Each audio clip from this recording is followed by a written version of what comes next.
Welcome to कलाकृति creations आशा की ओर। Friends, आज की वीडियो में मैं आप लोगों को कोई ट्यूटोरियल नहीं देने वाली हूँ। एक्चुअली बहुत सारी क्वेरीज थी कि हम एक स्मॉल बिजनेस स्टार्ट करना चाहते हैं तो किन किन चीज़ों की हमें सबसे पहले ज़रूरत पड़ेगी। तो आज की वीडियो में मैं कुछ ऐसी ही चीज़ें आप लोग के साथ शेयर कर रही हूँ। अगर आपको कोई भी स्टिचिंग से रिलेटेड स्मॉल बिजनेस स्टार्ट करना है, चाहे वो बैग मेकिंग का हो या फिर कुछ फेस्टिवल क्रिएशंस का, तो किन किन चीज़ों की सबसे पहले ज़रूरत पड़ेगी। तो आज की वीडियो में कुछ ऐसी ही इन्फॉर्मेशन आप लोग के लिए होने वाली है। तो चलिए देर ना करते हुए शुरू करते हैं। पहली सबसे ज़रूरी चीज़ तो आपको ये मशीन, एक मशीन आपके पास होनी चाहिए। इसके लिए चाहे आप इलेक्ट्रॉनिक मशीन लें या फिर हैंड मशीन, या फिर स्टार्टिंग के हिसाब से तो आप इस तरह की जो पावदान वाली मशीन है वो भी ले सकते हैं। कोई दिक्कत नहीं आती, काफ़ी अच्छे अच्छे बैग्स भी इससे बनाए जा सकते हैं। और अगर आपका काम बढ़ता है तो थोड़ा फास्ट काम करना होता है तो उसके लिए आप इसमें मोटर लगवा सकते हैं। तो अपने बजट और अपनी कन्वीनियंट के अनुसार जो मशीन आपको बेस्ट लगे आप वो ले सकते हैं। और अगर हैंडमेड बिज़नेस के मटेरियल की बात करें तो उसकी काफ़ी वाइड रेंज है, लेकिन मैं यहाँ पर वो सारी चीज़ें आप लोग के साथ शेयर कर रही हूँ जो मैं यूज़ करती हूँ, और बेसिकली वो चीज़ें जो इनिशियल स्टेज पे हमें बिज़नेस में ज़रूरत पड़ती है। अब मोस्ट इम्पॉर्टेंट चीज़ सीज़र, जो बहुत ही ज़रूरी है कि एक अच्छी कैंची आप लोगों के पास ज़रूर होनी चाहिए। इस तरह का कटर होना चाहिए, वो भी बहुत ज़्यादा ज़रूरी होता है। ये छोटी छोटी सी चीज़ें हैं जिसको हम इग्नोर नहीं कर सकते। तो मेरे पास 3-4 तरीके की कैंचियाँ हैं, लेकिन सबसे ज़्यादा ज़रूरी है कि 2 कैंची आपके पास ज़रूर होनी चाहिए। एक थोड़ी लाइट चीज़ों को कट करने के लिए, और एक हैवी कैंची कपड़े को फिनिशिंग के साथ कट करने के लिए, चेन जिप वगैरह काटने के लिए। बैग्स का जो कपड़ा होता है वो लेयर्स में होता है, इसलिए हमें एक हैवी कैंची की ज़रूरत पड़ती है। बैग मेकिंग की एक्सेसरीज की बात करें तो सबसे इम्पॉर्टेंट चीज़ है जिप, और ये डिफरेंट नंबर्स में आती है। और जो भी मटेरियल आप ले रहे हैं उसको आप ज़्यादा क्वांटिटी में लेंगे तभी वो रीज़नेबल रेट्स में आपको पड़ेगा। तो इसलिए एक बार में अच्छे से सोच समझ करके ही आप क्वांटिटी को लें। थोड़ी ज़्यादा क्वांटिटी में ही मटेरियल को लेना ज़्यादा अच्छा रहता है। उसके बाद हमें चाहिए रनर्स, और रनर्स भी साइज़ के हिसाब से आएंगे। जिस साइज़ की आपने जिप ली है उसी साइज़ के आपको रनर्स लेने होंगे। इसके बाद डी हुक आते हैं जो बैग्स की स्ट्रैप बनाने में काम आते हैं। और देखिए इस तरह का जो बीच में पार्टीशन वाला हुक होता है, इससे हम एडजस्टिंग जो बेल्ट होती है वो तैयार करते हैं। जैसे कि देखिए इस तरह से स्लिंग बैग में ये हमारा डी हुक से हमने यहाँ पर स्ट्रैप को फंसाया है, और ये जो एडजस्टिंग वाला बकल होता है इससे हम जो अपनी स्ट्रैप है उसको छोटा या बड़ा कर सकते हैं।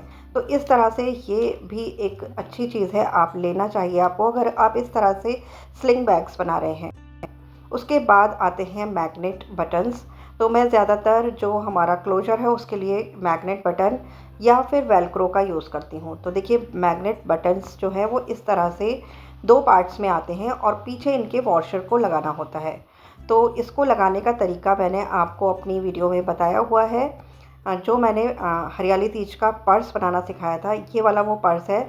इसमें मैंने आपको मैग्नेट बटन किस तरह से लगाते हैं वो बताया था। अगर आप चाहें तो वीडियो चेक कर सकते हैं। तो देखिए इस तरह से ये मैग्नेट बटन बहुत ही अच्छे लगते हैं और बहुत ही ड्यूरेबल होते हैं, बिल्कुल भी ख़राब नहीं होते। सब चीज़ों को ऑर्गेनाइज़ करने के लिए भी हमें ऑर्गेनाइज़र्स की ज़रूरत होती है, तो ज़रूरी नहीं कि हम बाज़ार से ही ऑर्गेनाइज़र ख़रीदें। देखिए मैं इस तरह से कोई भी बॉक्स होता है उसमें इस तरह से पार्टीशंस बना लेती हूँ। उसके बाद सारा सामान इसमें अरेंज करके रख देती हूँ। तो देखिए फ्री में हमारा काम हो जाता है। इसे मैंने मिठाई बॉक्स से बनाया था, वीडियो आप लोग के साथ शेयर की थी।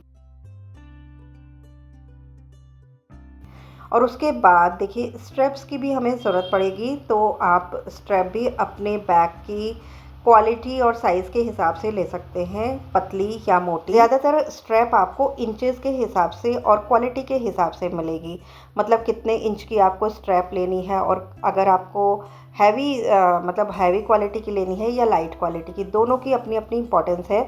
जैसे कि अगर कोई बिग साइज़ का हमारा बैग बन रहा है तो हमें हैवी स्ट्रैप की ज़रूरत पड़ेगी, और ये जो लाइट वाली स्ट्रैप होती है ना उसको हम पाइपिंग वगैरह में यूज़ कर सकते हैं, तो काफ़ी अच्छी फिनिशिंग आ जाती है इससे।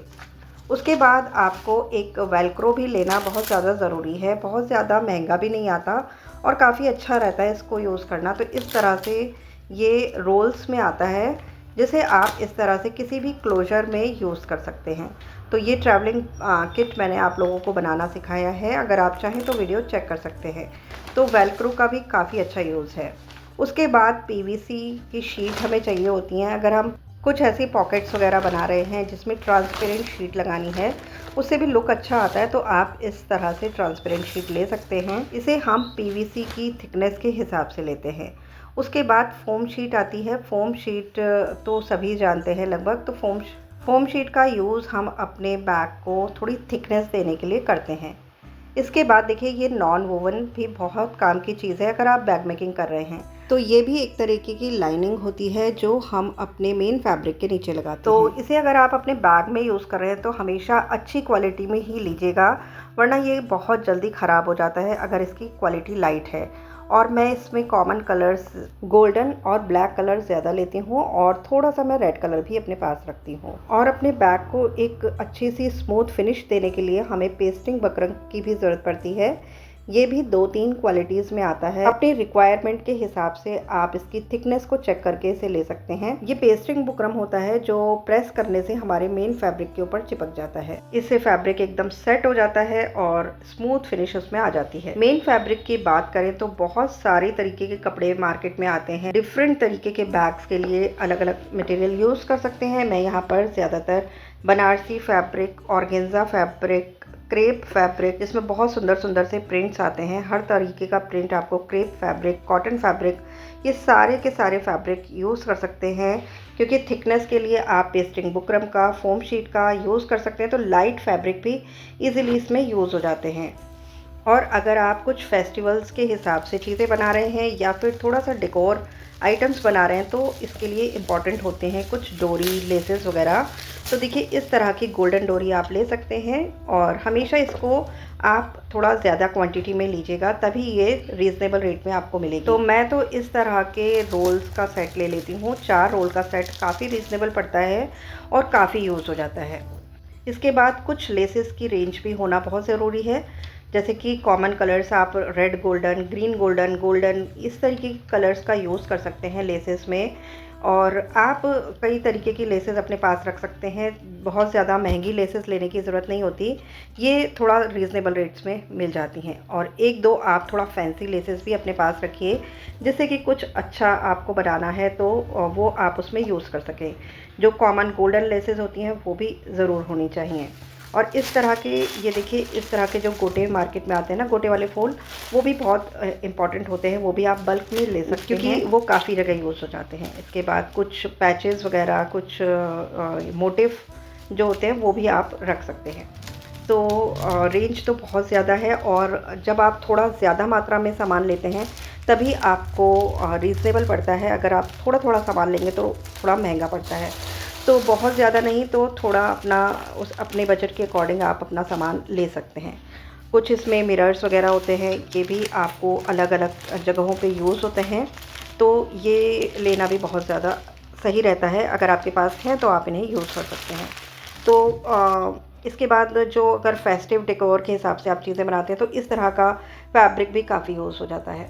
तो जैसे भगवान जी की कोई चीज़ें बनानी है, वो भी आप इस तरह के फैब्रिक में बना सकते हैं। और जितने हो पाएंगे मैं उतने मटेरियल्स के लिंक आप लोग के साथ शेयर कर दूंगी, जहां से आप मटेरियल को परचेज कर सकते हैं। तो फ्रेंड्स, ये थी वीडियो जिसमें हम लोगों ने डिस्कस किया कि कौन कौन से मटेरियल की सबसे ज़्यादा ज़रूरत पड़ेगी। अगर आप चाहते हैं कि मैं कुछ इस तरह की इंफॉर्मेशन भी दूं कि ये सारा मटेरियल परचेज़ करने में लगभग कितना खर्चा आएगा, या फिर मटेरियल वाइज में उसका आपको एस्टिमेट बताऊं, तो आप ज़रूर एक कमेंट करिएगा, तो मैं उससे रिलेटेड वीडियो भी आप लोग को बना करके दे दूंगी।